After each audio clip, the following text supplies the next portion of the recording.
섭리를 깨달았다. 이건 물리학하고 또 다른 거잖아요. 생명의 섭리니까. 이거는 이제 인문학적인, 여기서 인문이라는 게 사람뿐만 아니라 무슨 생명이에요. 생명학적인 그런 원리를 깨달았다. 기초과학적인 그런 것을 알 수가 있겠죠. 그래서 접근하기가 사실 이게 한참을 생각을 해야지 깨달음이라는 것에 대해서 조금이라도 조금이라도 불현듯 조금이라도 느낌을 가질 수가 있어요. 그것도 이렇게 설명을 해야지. 이렇게 의문을 가지고 질문을 가지고 설명을 해야지 이렇게 접근할 수가 있죠. 근데 이제 이런 깨달음, 근원적인 이런 것 아니더라도 그냥 쉽게 깨달음이라는 게 더 지혜로워지자, 더 자비로워지자. 우리는 더 지혜롭기 위해서, 더 자비롭기 위해서 절에 다닌다. 스승님에게, 부처님에게 배우는 것은 더 지혜로움과 더 자비로움. 사실 같은 말이거든요. 지혜와 자비는 불교에서 같은 말이에요. 다른 데서는 다른 말이죠. 기독교에서는 자비하고 지혜랑 다른 말이에요. 그런데 불교에서는 같아요. 왜냐하면 지혜로우려면 자비로워야 되거든요. 자비로우려면 지혜로워야 되니까요. 그래서 이것은 동전의 양면이에요. 동전의 양면, 한쪽 면은 할아버지고 한쪽 면은 100원이잖아. 여기 100이고 여기 할아버지야. 이 같은 거예요. 사실 한 몸인데 보이는 거에 따라서 지혜로 보이고 보이는 거에 따라서 자비로 보이는 것입니다. 그러니까 우리는 지혜로우려면 자비로워야 된다. 자비로우려면 지혜로워야 된다. 근데 이제 우리 보통 사고는 서로 다르죠. 이 자비는 용서랑 통하는 말이 아닌가? 측은지심하고 통하는 게 아닌가?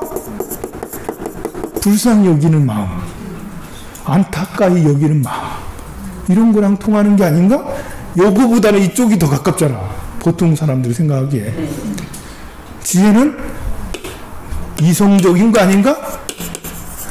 좀 냉철한 거 아닌가? 그 지혜는 그래서 칼을 쥐고 있어요. 문수보살은 칼을 쥐고 있죠. 양단을 자르는 거예요. 보현보살은 연꽃을 들고 있죠. 문수보살은 칼을 들고 있고. 자, 그래서 근데 그거는 이제 세속적 판단. 세상 사람들이 생각하는 지혜는 이성적이고 냉철하고 법적이고 헌법, 민법, 형법 이런 법하고도 관계가 있고 또 물리학이라든지 이런 거 수학이라든지 이런 데 관계가 있고 자비는 용서하고 불쌍히 여기고 안타깝고 이게 도와주고 이해해주고 배려, 이해, 사랑 이걸로 생각을 하게 되죠. 그러나 이거를 자비의 용서적인 부분 측은지심이 있어요. 이런 것이 포함되어 있는 것이지 이게 전부는 아니죠. 자비에는 우리 진정한 사랑, 조건 없는 사랑, 아가페적인 사랑은 지혜로워야지 이룰 수 있는 거예요. 사랑한다. 말은 쉽지만 사랑이 얼마나 어려운지는 여러분들도 알고 있을 거예요. 진짜 어려워요. 이렇게 한다고 사랑하는 것도 아니고 저렇게 한다고 사랑하는 것도 아니에요. 이렇게 사념이 들어서 내 어떤 욕심이 차 있는 상태에서는 사랑해라는 것은 집착에 불과한 것이 되는 거잖아요. 그러려면 사랑하려면 지혜가 그래서 이 두 개가 합쳐진 말이 사랑이다. 사랑. 우리는 자비하고 사랑을 같게 보잖아요. 근데 진정한 사랑을 하려면 지혜가 진짜 필요해. 자비도 필요하네? 오히려 이게 사랑이란 말이 지혜와 자비를 다 품고 있다라고 해도, 품고 있다고 해도 과언이 아니죠. 또 다른 말로 불교적 지혜는 사랑과 자비를 다 품고 있고, 불교적 자비는 사랑과 지혜를 다 품고 있어요. 이거 다 같은 말이죠. 다르게 보였을 뿐이에요. 그래서 깨달음으로 나아간다라는 것은 지혜의 눈을 뜨는 진정한 삶을 살아가는 거. 나 진실된 삶을 살고 싶다. 나 그래서 절에 다녀. 나 진실된 삶.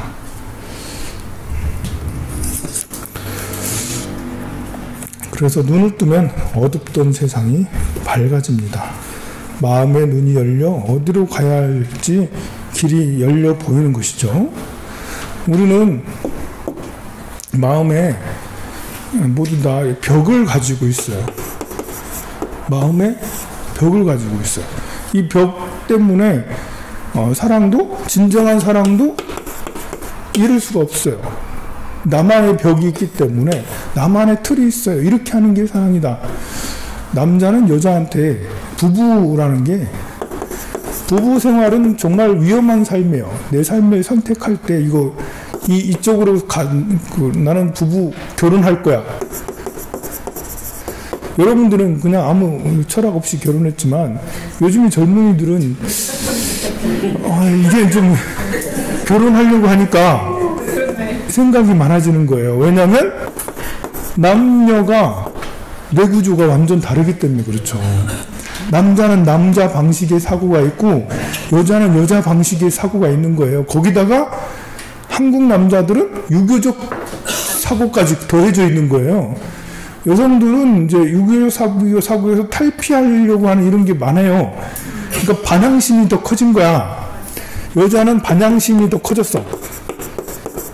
남자는 유교적 사고가 아직 남아있어. 이렇게 되면 어떻게 되겠어요? 이거는 물과 기름이다. 아니, 물과 이렇게 기름이다. 이제 서로 섞이기가 쉽지가 않다. 이 틀이 없어져야 돼요. 남자가 유교적 사고 빨리 벗어나야 되는 거죠. 그냥 여자를 나는 받들어 모시러 이 세상 나왔어. 여자는 받들어 모시러 생각. 여자도 남자를 받들어 모시고 부처님 모시듯이 해야지. 뭐 이렇게 어떤 불교에서 말하는 상대를 부처님으로 바라보기, 이런 어떤 수행자죠. 수행. 남녀가 같이 사는 것은 내가 깨달음을 이루는 데는 정말 필요한 거야. 철이 들기에는 결혼 안 하면 철이 안 든다고 그래요. 제가 철이 안 들었어요. 철이 안 들. 남녀가 이렇게 같이 살아야지 철이 들어서 진정 사람. 그리고 육아를 하지 않으면 또 철이 안 든다 하잖아요. 그냥 아이를 키워봐야지 진짜 엄마의 마음을 알고 부모의 마음을 알고 그래 철이 든다 하잖아요. 그래서 결혼이라는 것과 육아는 모두 다 우리를 철들게 하는 거예요, 보면. 근데 이제 사실 철들게 하는 것은, 철이 들게 하는 것은 우리를 더 행복하게 하거든요. 철이 들면 할수록 아는 게, 깨달음이 더 커지는 거죠. 의식이 확장된다는 게 철이 든다는 거잖아요.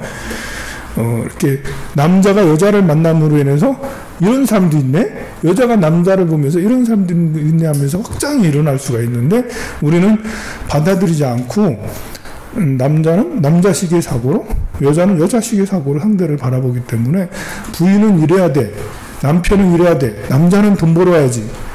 남자가 돈 못 벌 수도 있는 거잖아요. 돈 못 벌면 여자들이 어떻게 되겠어요? 바가지를 엄청 긁잖아요. 못 벌 수도 있는 건데 무능할 수도 있고 한 건데 어떻게 모든 사람이 유능하겠어요? 또 여자는 예뻐야 돼.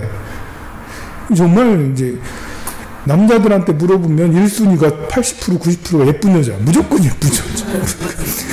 우리 대한민국에서 못생기게 태어난다는 건 진짜 불행한 거예요, 진짜. 이게 참 남자들이 모두 다 원하기 때문에 그래요. 근데 그런 사고를 가지면 가질수록 여기 다 미인이십니다. 왜 그랬어요? 이제 이게 젊은 남자들이 그런다라는 거예요.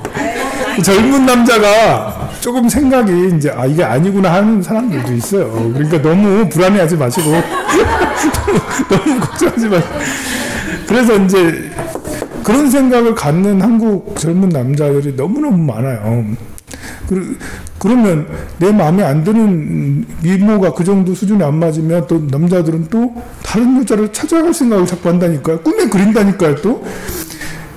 그렇게 되기 때문에 미추, 그리고 이제 크다, 작다, 또 많다, 또 부자, 가난하다.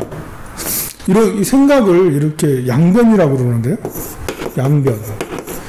양쪽을 나눠서 생각한다라는 거예요. 예쁘다, 못생겼다, 부자다, 가난하다, 나이가 많다, 젊다, 뭐 이렇게 좋다, 나쁘다 이런 식으로 생각을 하면, 그러면 사고가 그런 사고로 이렇게 양분되어 있으면 그 사람하고는 같이 무슨 일을 같이 해내기가 어려워요. 같이 살기가 어려워요. 같이 회의를 하거나 하기도 어렵다라는 거죠. 왜냐하면 자기 취향이 너무 분명해서 나는 예쁜 여자만 좋아. 나는 여자들은 모두 다 부자 남자였으면 좋겠다라고 그래. 남자들은 이제 예쁜 사람만 탐하고, 그렇게 생각을 하면 부자 아니면 가난한 남자는 어떻게 결혼하라는 거예요. 그럼 결혼하는 사람이 점점 줄어들어요. 요즘에는 결혼하는 사람들이요, 장식으로 결혼하는 사람들도 뭐 의외로 많다니까요. 내가 어느 정도 된다라는 걸 보여주려고. 내가 이 정도 사회에 그 아파트도 있고, 여자도 있고, 여자는 또 남자도 이 정도 되고, 그래서, 그럼 반대에 이제 아무것도 가지지 않은 사람은 내가 가질 때까지 결혼 안 하려고 해요. 사회적 안정이 있어야지 결혼을 해야 된다고. 그러니까 결혼이 좀 점점 미뤄지고, 그러다가 헤어지게 되잖아요. 그런 가치관들이 우리를 병들게 하고 있게 되는 거예요. 그러니 이런 생각이 우리를 불행하게 만들고 있어요. 부모 자식 간의 관계에서도 틀을 가지고 있어요. 우리가 부모는 자식, 너는 내 자식이라고 자꾸 생각을 하잖아요. 그러니 자식들 입장에서는 항상 약자가 되는 거고, 부모가 시키는 대로 안 하면 돈도 안 주고 그러니까, 그러면 이제 부모의 그런 사고에 길들여지게 되는 거죠. 그러면 그런 사고에 길들여져서는 나중에 이것도 부모 돼봐 또 그렇게 된다는 거예요. 그러니 우리가 관계에서, 가족관계, 이게 사실 쉽지가 않아요. 부부관계에서도 이런 틀을 다 깨야 되는 거잖아요. 깨야지 서로가 행복하고, 부모 자식 간에서도 이런 틀이 다 깨져야 돼.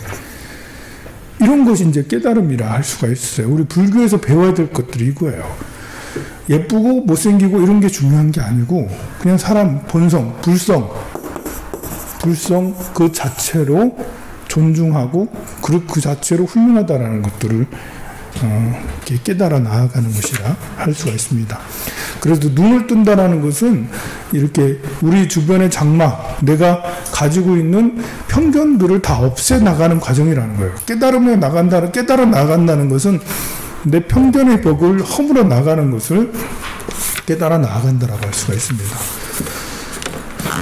그러기 위해서 28페이지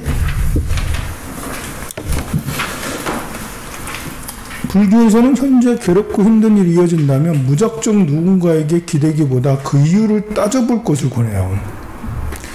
이제 굉장히 불교는 현실적입니다. 현실 문제를 직면하면 현실은 사실은 문제 있다라고 여겨요. 이제 불교적 사고가 우리를 훨씬 더 이렇게 행복하게 만들고 훨씬 더 차원을 높게 만들거든요. 문제를 해결할 수 있게 해줘요. 불교적으로는 세상이 고성제예요. 고성제. 고통에 관한 성스러운 진리예요. 세상은 고통 속에 있다. 우리는 사실 쉬운 삶을 사는 게 아니에요. 사람의 삶이 쉬운 게 아니잖아요. 먹고 사는 게 쉬운 게 아니잖아요, 여러분들. 저는 절에서 오래 살다 보니까 먹고 사는 게 쉬운 걸로 생각을 해. 절에서는 계속 밥 주고 돈 주고 다 주거든요.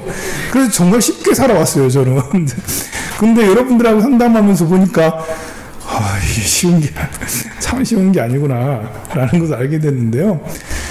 정말 세상은 풍파 속에 살아가요. 그래서 이제 가민세계라고 해서 고통을 감당해가면서 참아가면서 살아가는 세계가 우리 사바세계라고 그러죠. 부처님은 이 세계를 그냥 행복의 세계야 라고 하는 게 아니라 고통의 세계다. 문제를 인식하는 거예요. 우리에게 문제 있다, 사실. 우리는 병자다. 우리는 병들어 있다. 사람으로 태어나는 자체가 고차원이 아니잖아요? 고차원은 신들이잖아. 신들은 건강해. 건강하니까 술술 날아다니고 마음대로 할 수 있는 거예요. 건강하니까 천지창조도 할 수 있는 거예요. 우리는 병자야. 병들어 있어. 비실비실한 거예요. 신들은 팔팔하고 우리는 비실비실해. 그래가지고 뭘 할 수 있는 능력이 별로 없어. 그러니 부처님께서 너희들은 병자잖아. 너는 힘들게 살고 있는 거야 지금. 여러분들이 이제 스님 저는 행복한데요? 라고 하는 것은 더 행복한 걸 모르기 때문에 더 행복한 것에 대해서 행복이라는 게 이제 절대 행복이 있고 비교 행복이 있잖아요. 이제 비교 행복은 누구보다도 내가 더 행복해 라고 생각하기 때문에 비교 행복이고, 그래도 요즘에는 인문학이 많이 발달돼서 김창학 교수가 자꾸 얘기를 많이 하잖아. 그래서 여러분들 행복하게 하려고 법륜 스님하고 김창학 교수 이런 선생님들이 정말 열심히 뭐 이렇게 많이 이야기를 말씀하셨어요. 그래가지고 행복하려고 많이 노력해서 난 지금 행복해 라고 하고 있어요. 그러나 상대적으로 보면 우리는 항상 이렇게 불행할 때가 있어요. 여러분들이 절대 행복의 가치를 조금이나마 이제 발견해서, 아, 나는 가난해도 난 행복해. 아파도 난 행복해. 이런 원리들을 조금씩 이해하고 있는 사람들이 있죠. 그래서 어느 순간에도 몸이 아파도, 이별을 해도, 누군가 죽어도 그 행복을, 절대 행복을 느끼고 있는 사람들이 있죠. 그걸 이제 평상시에 잘 발견되는 사람도 있고, 그러나 절대 행복은 행복이고, 이제 절대 행복이 아무리 있다 하더라도 우리 인생 문제는 닥친 문제잖아요. 그래서 부처님은 세상을 고성제로 봐요. 고통에 관한 성스러운 진리. 그리고는 하시는 말씀이 집성제를 말씀하세요. 고통의 원인. 이건 원인이에요. 원인이 뭘까? 왜 그럴까? 왜 우리는 고통스러운 거지? 항상 질문을 던져요. 이걸 해결하기 위해서. 내 스스로 해결하는 거예요. 다른 신들이 와가지고 내 문제를 해결해 주는 게 아니라 내 스스로 이건 왜 나한테 문제가 있지? 그러고 나서는 멸성제를 얘기하죠. 멸성제는 고통이 없는 상태, 절대 행복을 얘기해요. 우리는 절대 행복을 가지고 있다. 뭐니 해도 아무리 깨부수려고 해도 깨부서지지 않는 절대 행복이 있다. 여러분들이 죽어도 뭐 정말 압사당하고 뭐 불에 타 죽고 뭘 해도 어떻게 죽어도 깨지지 않고 꺼지지 않는 절대 행복이라는 게 있다. 그것이 불성이라고 얘기하죠. 열애장, 불성 이렇게 얘기를 합니다. 그것은 있다. 이것을 상정을 해줘요. 진짜 있어. 걱정하지 마. 있다니까. 너는 불성이야. 부처야. 그리고는 그 고통의 소멸에 이르는 길, 도성제를 얘기하죠. 도성제. 그 방법을 얘기해요. 방법을 먼저 얘기해서 멸성제에 이르는 길로 가자라고 하지 않고 먼저 멸성제부터 얘기를 해요. 고통이 완전히 소멸된 상태가 분명히 있다. 그리고 그것을 도성제는 회복하는 거다. 찾아가는 게 아니에요. 행복을 찾아가는 게 아니라 행복을 있는 거 나한테 있다니까? 있어. 이것을 드러내는 거야. 드러내는 거. 찾아가는 건 너무 힘들어. 얼마나 더 가야 될지 몰라. 그러나 내 안에 있는 행복을 드러내는 것이죠. 그게 도성제예요. 도성제. 드러내는 방법.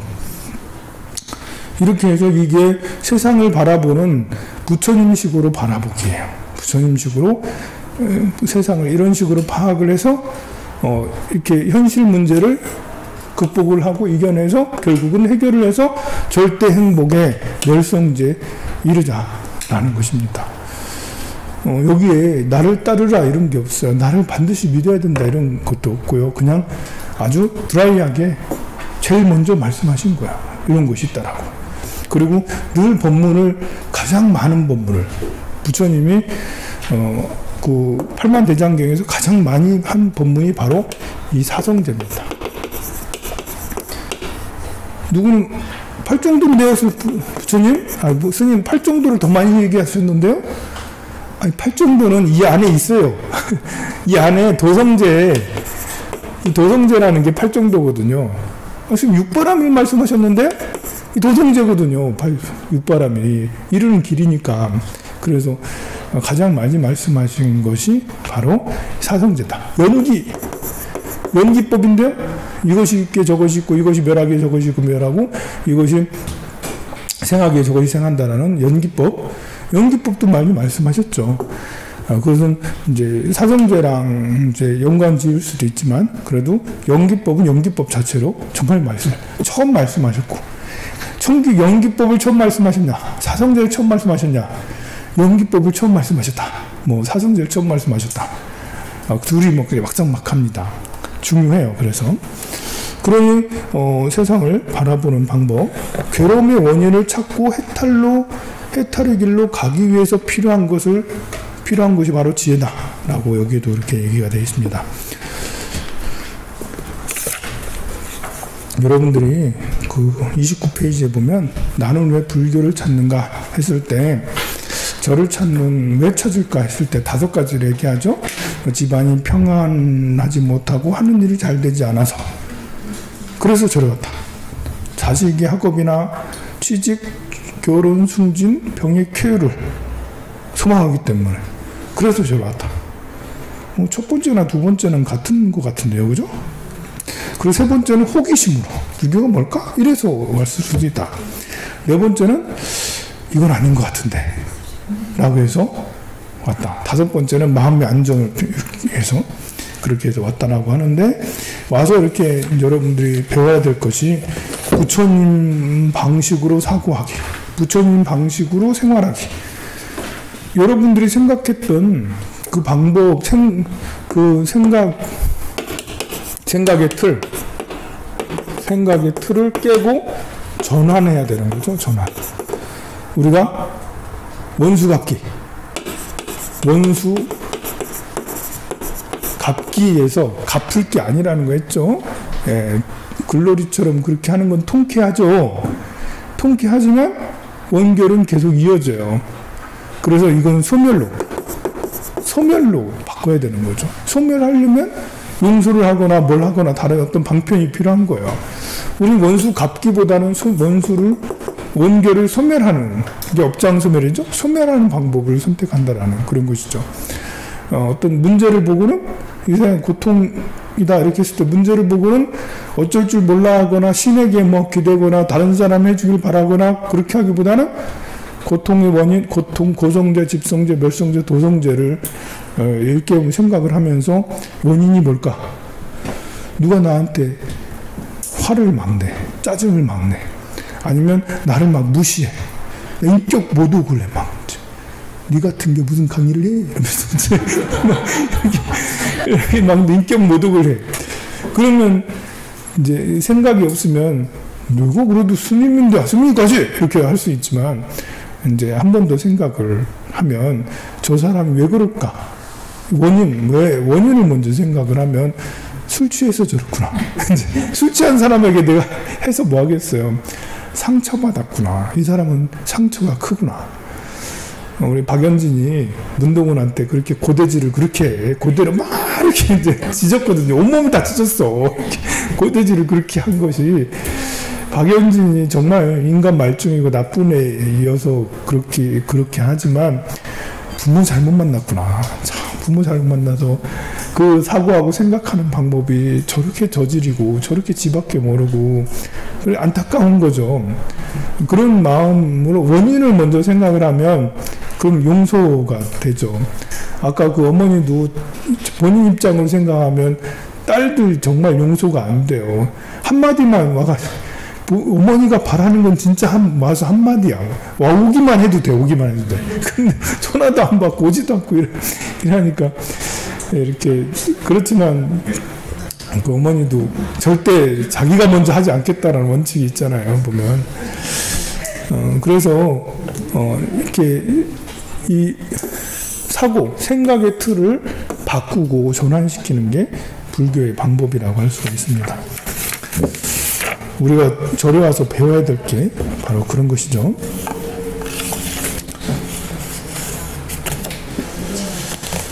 자, 34페이지. 부처님께서 사위성 기원종사에 계실 때 강 건너에 있는 성품이 포악하고 선량하지 않는 마음을 가진 사람을 제도하기 위해 방편을 썼어요. 부처님은 이제 신통을 쓰지 않지만 신통을 쓸 때가 있는데요. 이렇게 평소 기적을 일으키는 것을 엄격히 금하셨던 부처님이지만 교화를 위해 신통으로 한 사람을 강물 위로 걸어오게 했어요. 이 사람이 한 게 아니고 부처님이 그렇게 하도록 그렇게 했죠. 그래서 그 사람이 강위를 걸어 부처님께 정중하게 절하자 마을 사람들이 몰려와서 물었어요. 우리는 옛날부터 이곳에 살았지만 무리를 걸어 강을 걷는 사람 처음 봤다라고. 어떻게 그렇게 되냐. 나는 강의 남쪽에 살고 있는 사람이요. 부처님께서 이곳에 설법하신다는 이야기를 듣고 오래였지만 강 때문에 오지 못했는데요. 그 사람들에게 강이 얼마나 깊냐고 물어봤더니 발목밖에 안 돼요 하고 그 말을 듣고는 진짜 이렇게 걸었더니 진짜 걸어지더라는. 그래서 부처님께서 하신 말씀이 참으로 훌륭하다. 믿음과 정성만 지녔다면 생사의 깊은 강도 건널 수 있거늘 면류의 강을 건넌 것이 뭐 그리 신기하겠는가. 여기서는 지금 믿음에 대해서 이야기하기 위해서 이것을 가져온 거예요. 믿음. 우리는 믿는다. 신앙심. 신앙. 무엇을 믿어야 되나. 지금 이 젊은 청년은 강이 얕다는 것을 믿었어요. 그리고 부처님을 뵙겠다라는 일념이에요.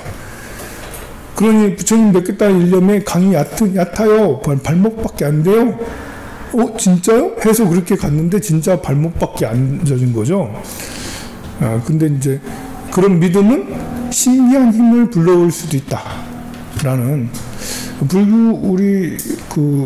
불교의 믿음은 다른 종교랑 좀 다른 게 있어요. 이제 절대신을 믿는, 유일신을 믿는 종교는 거의 절대적 믿음이죠.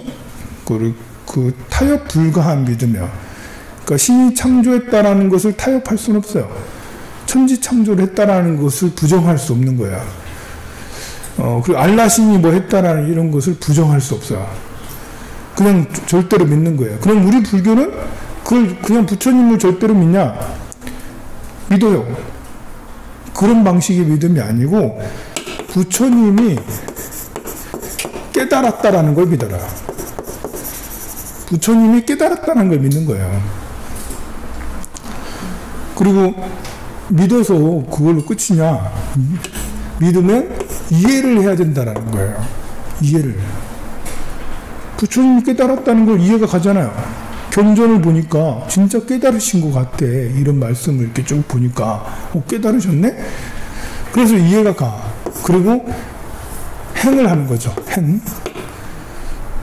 신, 해, 행, 증이죠. 행을 해서 증득해. 내 것으로 만들어. 이렇게 이제 내가 보시를 해서 보시를 한 마음이 성장하는 것이 내 마음을 얻어. 수행을 해서 등력을 해서 수행을 해서 미혹을 제거해서 깨끗한 마음을 얻어. 이렇게 이제 증까지 돼야 되는 거죠. 증은 자기가 자기 성장을 얘기하는 거죠. 증득했으니까. 보시를 할 때 머무르지 않고 보시를 해. 보통의 마음은 보시를 할 때 보상을 바라고 보시를 하잖아요. 내가 부처님한테 등을 100만원짜리 올렸으니까 100만원 갚이가 있을 거야. 내가 공양가에 설거지를 이만큼 했으니까 부처님이 뭔가 주실 거야. 특히 바라는 게 있을 때일수록 더 그래요. 우리 아들이 시험을 봐야 되면, 합격을 해야 되면, 그럼 봉사 더 열심히 한다? 기도 더 열심히 한다? 밤새 기도, 철야 정진하고 막 그래. 이 보상하는 마음이 있잖아요. 그런데 금강경에서 무주상 보시를 얘기하죠. 머무르지 않고 마음을 내라 라고 무주상으로 하라고 그래요. 처음에는 중생심에 이렇게 보상심리로 인해서 보시도 하고 봉사도 하고 했는데 부처님 말씀에 머무르지 않고 보시를 하라니까 이게 머무르지 않고 보시하는 무슨 말이지? 처음에는 이해가 잘 안 가.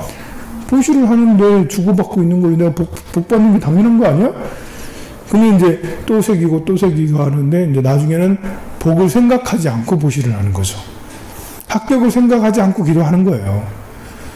그러면서 합격을 더 잘할 수 있겠죠. 그래서 합격을 생각하지 않고, 보시를 생각하지 않고, 취업을 생각하지 않고, 그 보상을 생각하지 않고 기도를 하거나 보시를 하거나 그러면 그 마음이 얻어지는 거죠. 증득하는 거예요. 머무르지 않고 마음을 보시한다라는 것이 이런 거구나 라고. 물론 한 번만 그럴 수도 있어요. 이게 증득이라는 게 이렇게 완전하게 증득이 돼야 되는데, 완전한 증득은 사실 계속 오랫동안 해도 이제 제가 30대에는 그런 마음을 가졌어. 충분히 그럴 수 있겠죠.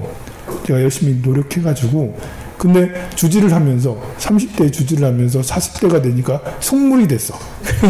속물이 변하니까 마음은. 그래서 다시 그 무주상보시 옛날에는 뭔지 확인했는데 나이가 들면서 이게 뭐 내가 딴짓을 자꾸 하고 욕심을 내고 그러면서 어두워지고 매해질 수 있겠죠. 그래서 계속 머무르지 않고 보시를 하거나 마음을 내는 것은 20대도 닦고 30대도 닦고 50대도 60대도 70대도 계속 닦아야 되는 거예요. 젊었을 때 한때 잘했다고 해서 왕년에 안 통하는 거예요. 마음의 수행이라는 것은 내가 30대는 진짜 열심히 했어요 스님, 절에 좀 다니세요 했더니 제가 30대 맨날 절에 살다시피 했는데요. 그건 30대지 60대 70대 상관없이 마음을 닦기 위해서 이렇게 하는 것은 오히려 나이가 들면 더 이렇게 절에 오셔야 되는데 70이 넘어서는 절에 잘 안 오시더라고요. 보면 힘이 없어서 병원 가야 돼서 다리 아프고 허리 아프고 막 이렇게 근데 연세가 많을수록 모여서 살고 같이 이렇게 모여서 뭘 해야지 더 행복한 건데 저는 이제 그것이 많이 안타까워요. 우리 사찰에서 그런 복지가 이제 잘 돼야 되지 않겠나. 70이 넘으면 그냥 이렇게 직업을 따로 갖지 않잖아요. 그러면 집에 목욕탕, 노인정 이렇게밖에 안 가잖아요. 그러면 아예 이제 봉고차로 실어서라도 다 절에 오게 해서 여기에서 뭐 이렇게 놀게 하든지 뭐 이벤트를 하든지 뭘 하든지 아니면 뭐 영주 공장이라도 만들어가지고 이제 영주를 깨는 거라도 하든지 누구는 노래하는 이런 걸 하든지 뭐 이렇게 해가지고 절에서 한참 놀다가 이제 오후 3시, 4시 가가지고 집에 들어가고 이렇게 해야 되지 않나. 이제 그렇게 하고 싶은데 이제 그게 쉽지가 않아서 이러고 지금 있는데요. 그래 해야지 서로 이렇게 나이가 들어서도 80이 돼서도 남무아미타불을 할 거 아니에요. 스님도 보고 이제 부처님도 보고 천수경을 이렇게 독송하고 이렇게 할 수가 있잖아요.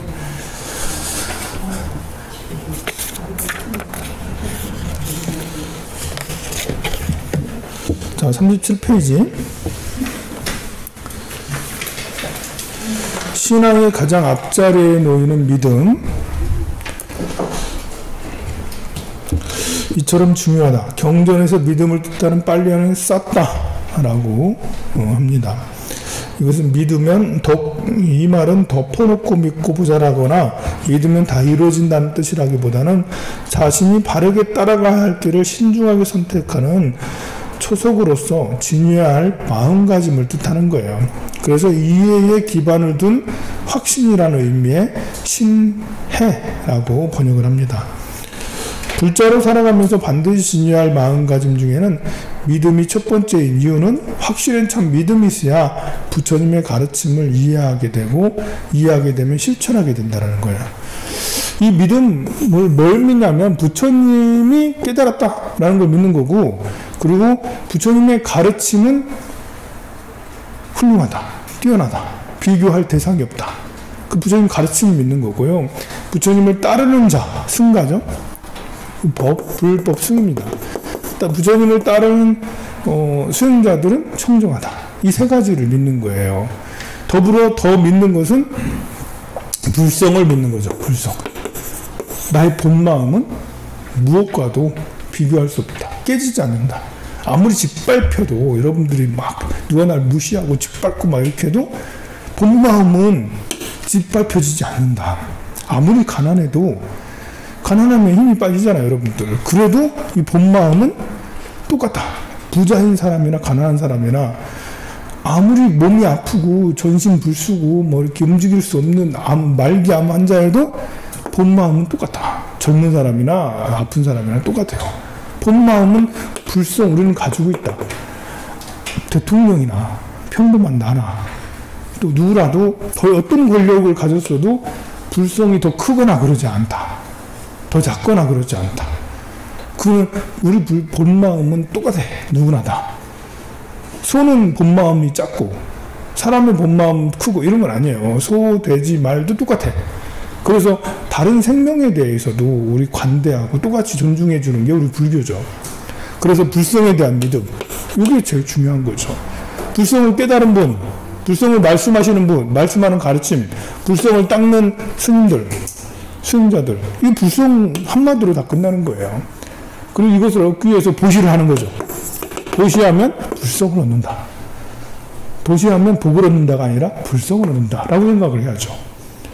계율을 지킨다. 품행을 단정하게 하는 게 계율이잖아요. 계율을 잘 지키면 불성을 얻는다 라는 거예요. 이런 것을 믿는 것이, 그리고 이것을 이렇게 말씀드리는 것은 이해가 가능하잖아요. 제가 드리는 말씀 들으니까 야, 불교 멋지네. 괜찮은데?